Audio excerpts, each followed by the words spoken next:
And perhaps my favorite feature of beta so far is... what the...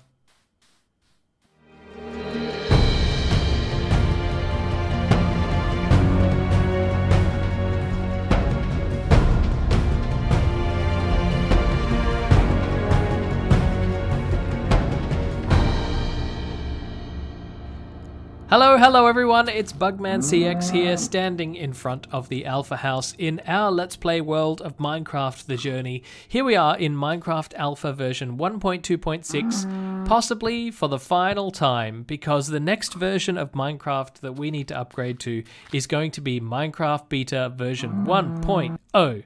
That's right, this is a huge milestone for the series, and for me, I'm really looking forward to seeing what Minecraft Beta has to offer us in terms of new features and new bugs and new items and new blocks and all sorts of functionality that we are yet to uncover and explore.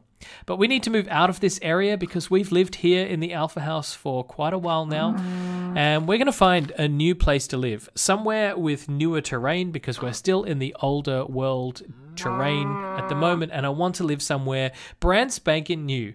Now, we're not throwing this away, of course, this is part of the world, it's just that we're going to move house. So, I have packed up my cart, and I've got my trusty old cow here who's going to lead the way, and we're going to leave. We're going to go and explore the world and try and find ourselves a new place to live. But before I head off into the wilderness, I ought to have some idea of where I'm going. Back in the alpha and beta era of Minecraft, there were different mapping tools that you could use to generate external maps of your world, just like this one that you see on screen in front of you. This was generated by a tool called Cartograph, which is a little bit dated by today's standards, and it does seem to have a few bugs. Like, for example, I tried to create a daytime map, but all that I seem to ever get is this nighttime map. But that's enough to work with. I want to show you around a little bit. So I've zoomed this into the Alpha House area. So right here in the center is the Alpha House itself. Here is the art gallery. Over here is the mining area that we made. Down this way is the mob wrangler. Up here is Herobrine Valley. So if you know the layout of my world, then this should give you a generally good idea of where things are. Here's another version of the map where I've increased the brightness a little, so hopefully it's a little easier to see things on screen. Now if I zoom out from the alpha area, you can see the entire world coming into view, and you can also see that I don't have a huge world here, really. I haven't explored a whole lot. I've tried to keep the world generation to as smaller area as possible, so that we don't have to stray too far to encounter new terrain all the time. So down here is the Alpha House area. Here are some chunk borders that we've seen for new world terrain. You can see that there if I zoom in a little bit more closely. This was the area that we explored when we went off exploring biomes. We actually ventured a lot further than that to find biomes. But if I scroll right up to the top here, you can also see that this is the original spawn area with the original spawn house and the great spawn fire. Zooming out a little bit and scrolling upwards, you can see that there's a whole section of the map over here which is unexplored. No chunks have been generated here. So maybe we should explore this area of the map and find somewhere new and exciting to call home. So you mean you've packed everything for me? Oh, thank you, chicken. I'm so grateful. You have no idea. I completely ran out of time to pack, and so this has just saved me so much time and effort. I don't know how to thank you. Well, I better be on my way. Goodbye, Alpha House. I'll see you again in the future. Alright, cow, let's go.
Wait.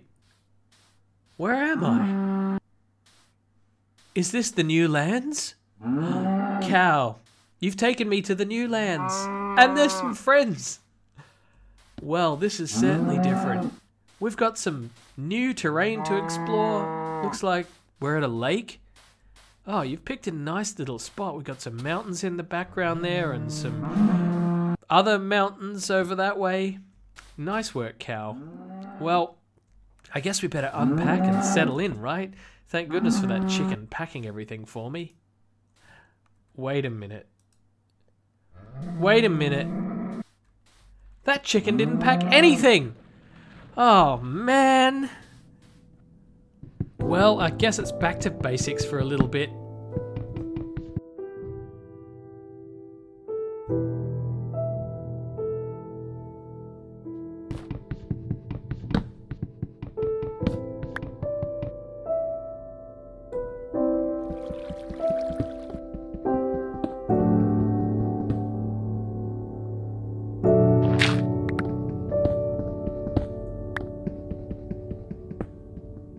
Look at my amazing assortment of tools, all stone, all wonderful. Ah, it feels good to be rich again.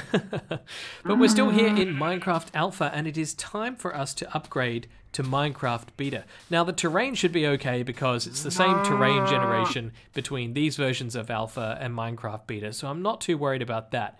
But I really do want to just get on with this now and get the job done. So let's upgrade our world to Minecraft Beta 1.0.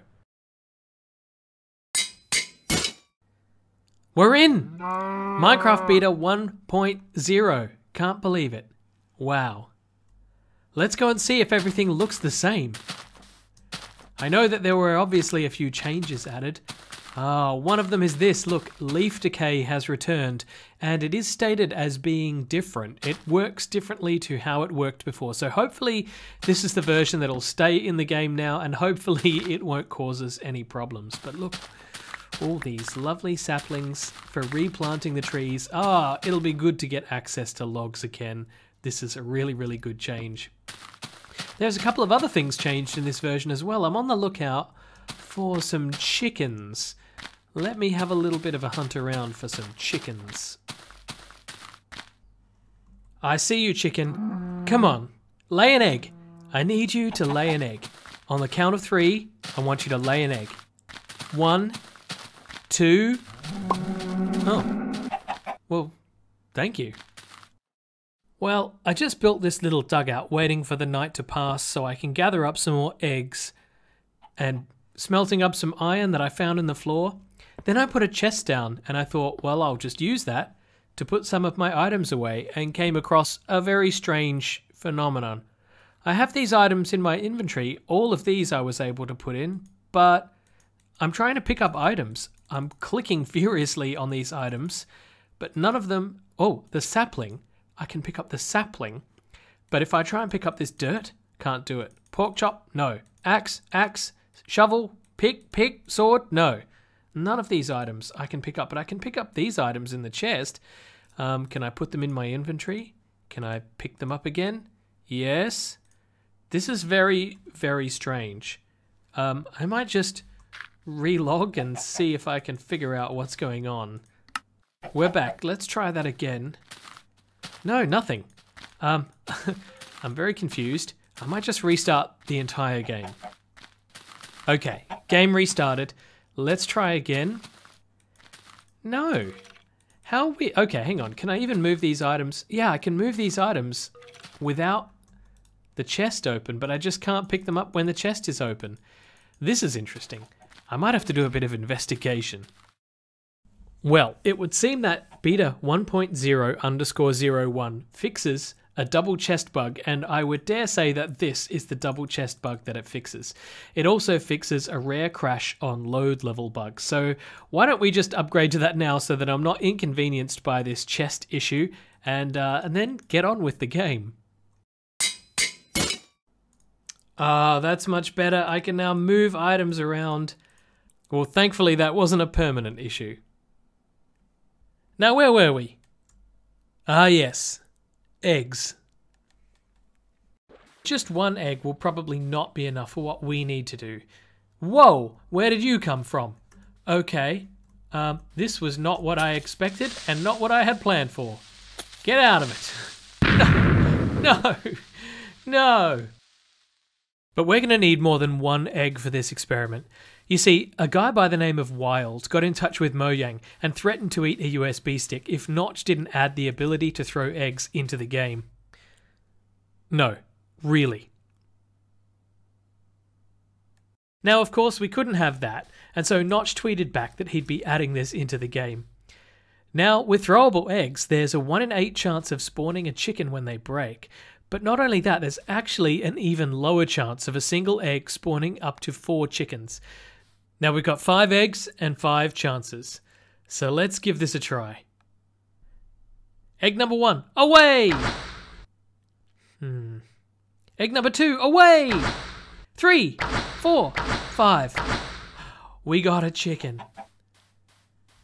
I gave you life. So if there's a 12.5% chance that a single chicken will spawn from a thrown egg, the probability of getting 4 chickens is 1 in 256. I should buy a lottery ticket. Well, I think it's time we had a look at the really interesting stuff added to this version. To celebrate the launch of Beta 1.0, support for capes was added to the game, or at least that's what we know them as now, because that's what they are. But when they were first added to the game, they were introduced as cloaks. It wasn't until over a year later that Notch sent out a tweet saying that they were wrong and these were in fact capes after all. So to prevent any confusion for myself and everybody, if I refer to them as capes or cloaks, you'll know that it's the same thing. The first supported cape to be added to the game was a special cape reserved for Mojang employees. As you can see, I'm wearing this cape and I'm not even a Mojang employee, but I am able to trick the game into equipping me with this cloak.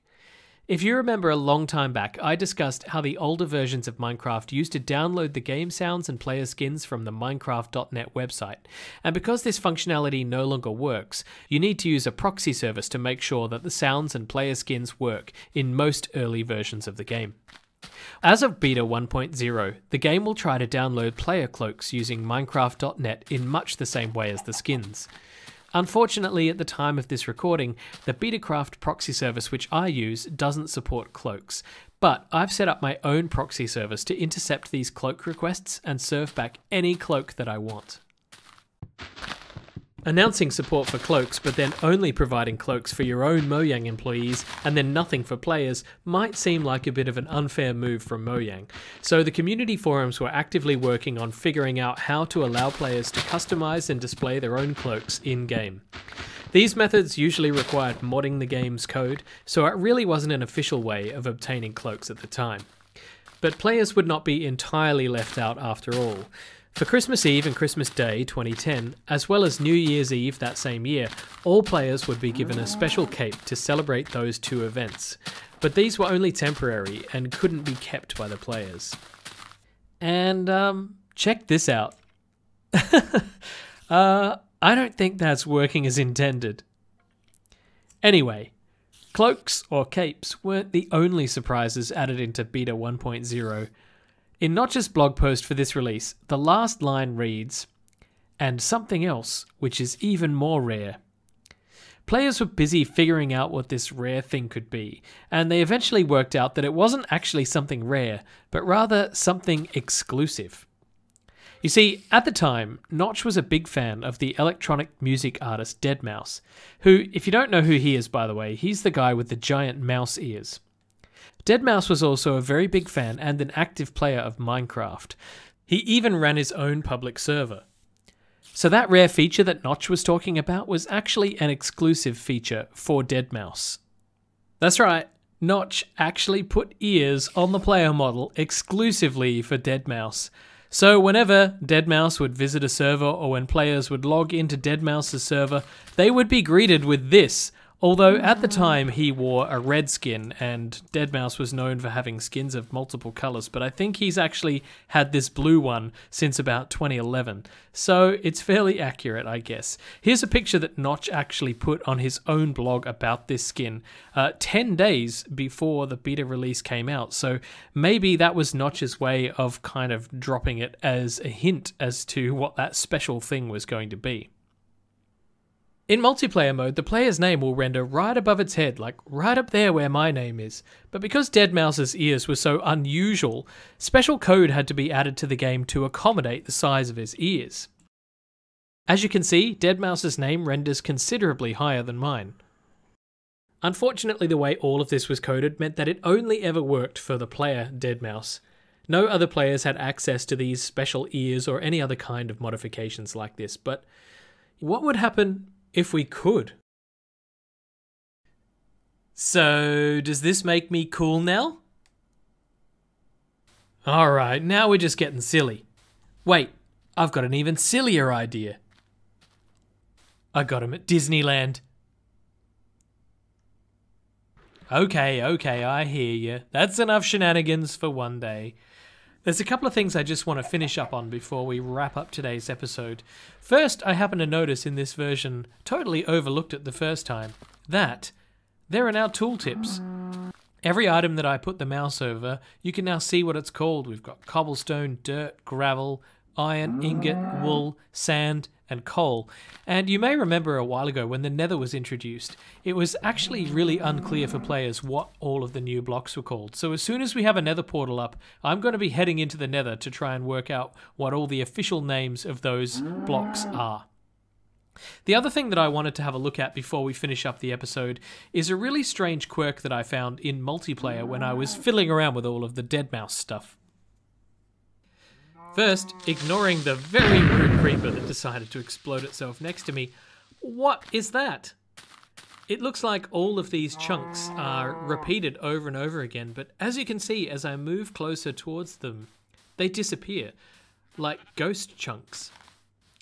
You might also remember that back when we were working on the Portal Island, there were these strange ring objects off in the distance that behaved in much the same way, so I suspect that they are an artifact of the same issue. Whatever it is that's causing this, those chunks are not really there.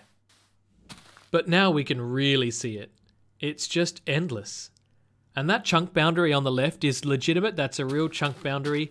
The location of this new space is actually very close to where we were before, and this is an actual border between old and new terrain. But look at that, it's the same chunk over and over, and the closer that I get to it, the further away it seems to get. Very strange indeed. If you enjoyed today's video but haven't yet subscribed to the channel, then get clicking! Click that subscribe button and the bell notification icon to get notified every time I post a new episode. If you're excited about exploring Minecraft Beta, then let me know in the comments. And if you already miss Alpha, then let me know that too. There's also a link to Discord in the description below if you want to come and hang out. So until the next episode, this has been bugmancx. You've been watching Minecraft The Journey in Beta. Bye bye.